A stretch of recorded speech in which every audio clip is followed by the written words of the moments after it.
Happy World Book Week, everybody. I hope you've all been enjoying the wonderful activities your teachers have set you this week. Now, today, we're going to be exploring the dark side of storybooks, those evil, villainous characters we all love to hate. And today's book is The True Story of the Three Little Pigs. Now, we all love to hate these evil characters, but some of them might be a little bit misunderstood. So let's find out more. Everybody knows the story of the Three Little Pigs, or at least they think they do. But I'll let you in on a little secret. Nobody knows the real story, because nobody has ever heard my side of the story. I'm the wolf, Alexander T. Wolf. You can call me Al. I don't know how this whole big bad wolf thing got started, but it's all wrong. Maybe it's because of our diet. Hey, it's not my fault. Wolves eat cute little animals like bunnies and sheep and pigs. That's just the way we are. If cheeseburgers were cute, folks would probably think you were big and bad too. But like I was saying, the whole big bad wolf thing is all wrong. The real story is about a sneeze and a cup of sugar. This is the real story.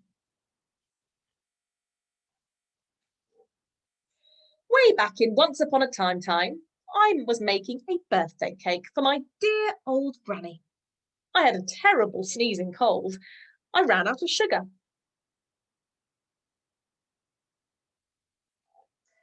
So I went next door to ask if I could borrow a cup of sugar. Now, the guy next door was a pig, and he wasn't too bright either. He had built his whole house of straw. Can you believe it? I mean, who in his right mind would build a house of straw? So, of course, the minute I knocked on the door, it all fell right in. I didn't want to just walk into somebody else's house. So I called, little pig, are you in? No answer. I was just about to go home without the cup of sugar for my dear old granny's birthday cake. And that's when my nose started to itch. I felt a sneeze coming on. Well, I huffed and I snuffed and I sneezed a great sneeze. And you know what? The whole darn straw house fell down. And right in the middle of the pile of straw was the first little pig, dead as a doornail. He has been home the whole time. It seemed like a shame to leave a perfectly good ham dinner lying there in the straw. So I ate it up. Think of it as a big cheeseburger just lying there.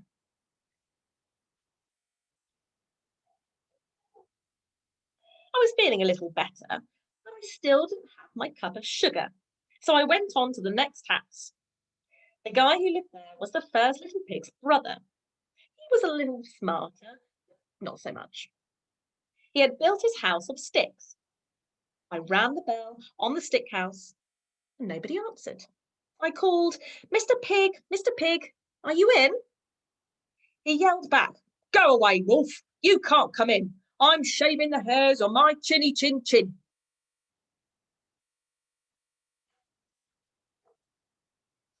I had just grabbed the doorknob when I felt another sneeze coming on. I huffed and I snuffed and I tried to cover my mouth, but I achoo, sneezed a great sneeze. And you're not going to believe it, but this guy's house fell down just like his brother's.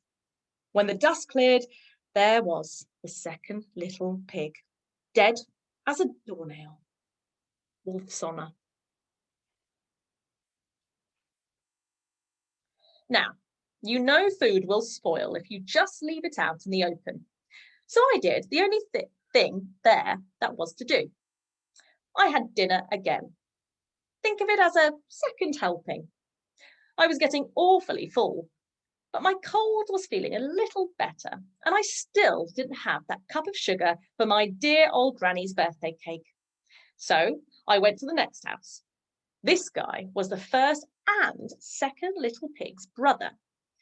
He must have been on the brains of the family because he had built his house of bricks. I knocked on the brick house. No answer. I called, Mr. Pig, are you in? And you know what? That rude little porker answered. Get out of here, Wolf. Don't bother me again. Talk about impolite. He probably had a whole sack full of sugar, and he wouldn't give me even one little cup for my dear sweet old granny's birthday cake. What a pig. I was just about to go home and maybe make a nice birthday card instead of a cake when I felt my cold coming on again. I huffed and I snuffed and I sneezed once again. Then the third little pig yelled, and your old granny can sit on a pin. Now, I'm usually a pretty calm fellow, but when somebody talks about my granny like that, I go a little crazy. When the cops drove up, of course, I was trying to break down this pig's door, and the whole time I was huffing and puffing and sneezing and making a real scene.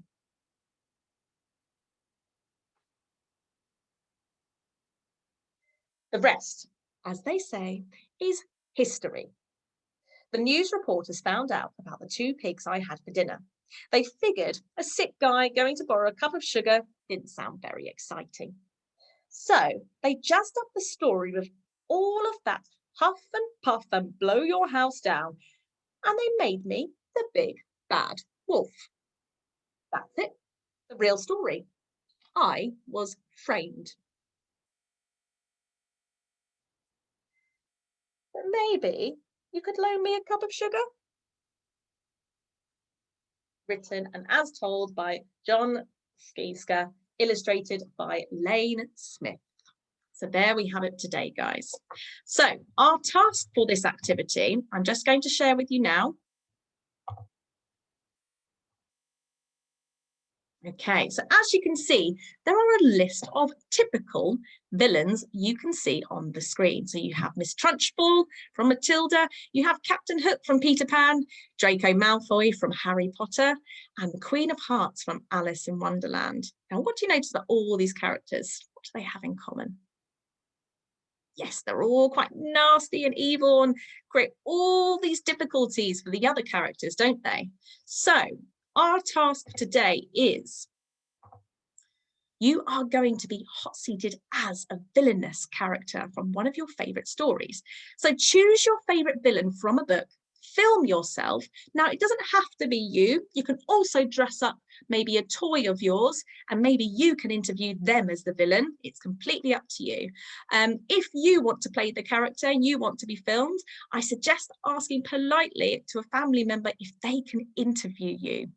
Now, explain why the other characters in the book think the worst of you. Why do you think you are so misunderstood? Are you really a bad character? Or do some people just assume the worst of you, a bit like poor Mr. Big Bad Wolf? So you have some hot seating question ideas for family members to ask you, as you can see below. But if you want your family members to ask you other questions as well, that's absolutely fine. And I cannot wait to see all of your wonderful hot seating videos. Well done, everybody.